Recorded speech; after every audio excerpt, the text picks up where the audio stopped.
Il y a quelques défis à relever. Le premier étant que le conflit n'est pas encore terminé. Il y a de la stabilité à Damas, mais il y a des défis dans certaines régions et bien sûr, l'un des plus grands défis est la situation dans le nord-est du pays. Je suis très heureux que la trêve ait été renouvelée et qu'elle semble tenir.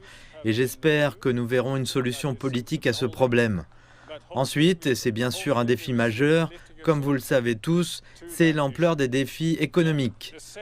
Nous avons besoin d'une aide humanitaire immédiate, mais nous devons également nous assurer que la Syrie peut être reconstruite, que nous pouvons voir une reprise économique et que nous pouvons espérer voir le début d'un redémarrage du processus visant à mettre fin aux sanctions.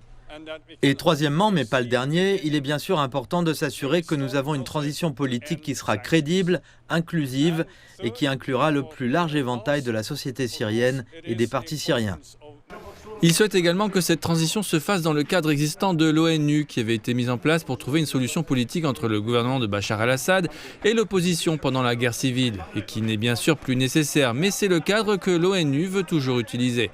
L'ONU a également lancé un appel en faveur d'élections libres et équitables en Syrie.